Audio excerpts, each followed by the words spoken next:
Does Valorant have a cheating problem? Well, no. But if you think about it, there could be a problem. And what even counts as cheating? What's considered gamesmanship? Think about this. Let's say you're, I don't know, Zeppa, and you throw a flash in here. Blinded. You know that someone is coming, but is it just one guy? Are all 5 coming? Are the British coming? Well, back in the old days of Counter-Strike, people who were playing across from each other would look over their monitor and see people's faces light up when they got flashed, and you would know exactly how many people were there. To solve this issue, some tournaments put up dividers to prevent teams from looking over. Some tournaments had the players look away from each other. And the standard today is to install lights behind the players to offset the brightness of flashes. But looking away from your monitor isn't cheating. It's kind of scummy, but not gonna get you banned. Counter-Strike is a game that has been riddled with cheating issues for years now.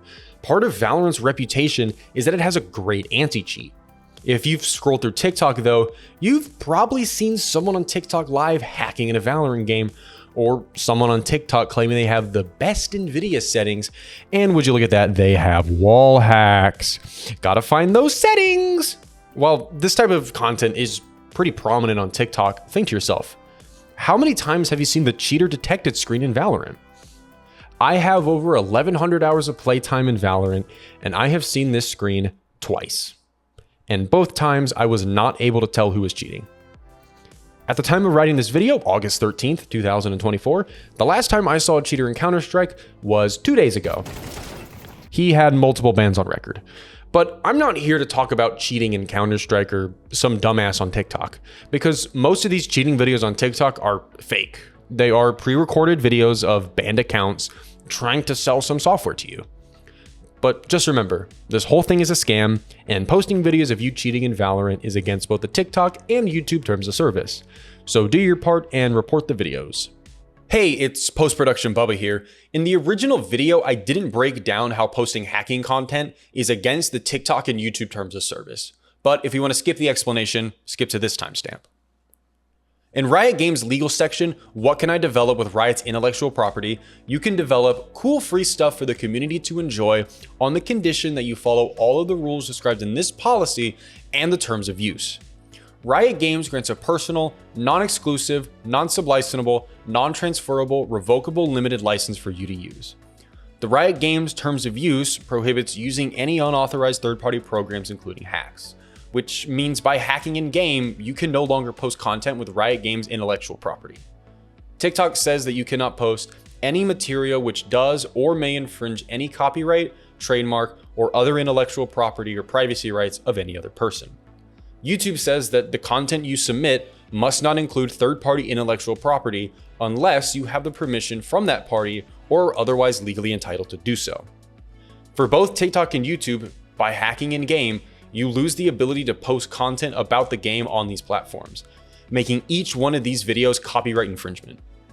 Anyways, I'm here to talk about 2 new types of cheating that could potentially ruin not just Valorant, but gaming as a whole. The first is a trend that has recently skyrocketed in popularity: true stretched res. Many people have tried to play Valorant in a non-native resolution, but if you use the provided video settings in Valorant or the NVIDIA control panel, you don't get a difference in how stretched the game looks. Many guys on YouTube and TikTok have proposed a new way to actually get true stretched res: WinXP. Windows Explorer, or WinXP, is a software that can alter the state of any program on your computer. Getting true stretch resolution in Valorant is possible legally, but you have to play in windowed mode. However, WinXP allows you to alter the state of your game program and turn your game full screen. However, according to Rule 7.1.10 of the Valorant Terms of Service, the following is prohibited: using any unauthorized third-party programs, including mods, hacks, cheats, scripts, bots, trainers, and automation programs that interact with the Riot services in any way for any purpose, including any unauthorized third-party programs that intercept, emulate, or redirect any communication relating to the Riot services, and any unauthorized third-party programs that collect info about the Riot services by reading areas of memory used by the Riot services to store info. Translating this from legalese into normal English, this basically says that things like cheating, botting, and scripting are punishable offenses. This also says that the usage of programs like WinXP, turning your game from windowed mode to full screen, not using the provided video tools in the Valorant settings, is also considered a punishable offense. Valorant was made with the intention to be played a certain way. You can't play stretched res, and you can't use things like jump throw binds. My issue with WinXP is that it creates an uneven playing field. Some people prefer to play on stretched res. When I play Counter-Strike, I play 1280 by 960 because I prefer how the game feels in 4x3. Counter-Strike players are allowed to play in any resolution they want. Even though 4.3 has its obvious drawbacks, players prefer playing the game in a non-native resolution. Most importantly, Valve and tournament organizers don't have an issue with stretched res. The second new type of cheating is actually an upgrade of an existing way players have cheated in games for years now. Null canceling movement scripts have existed for years now. What this script does is when a player is holding down a movement key and the opposite movement key is pressed, the script will automatically release the first held movement key. Scripts like this have existed for at least 10 years now, but they're no longer scripts being run on your computer. They're built into your keyboard. The Razer Huntsman V2 and Wooting 60 HE Plus are analog keyboards with new abilities not possible in traditional mechanical keyboards. The first is variable actuation points. In the software of both keyboards, you can change how far a key needs to be pressed before it's activated.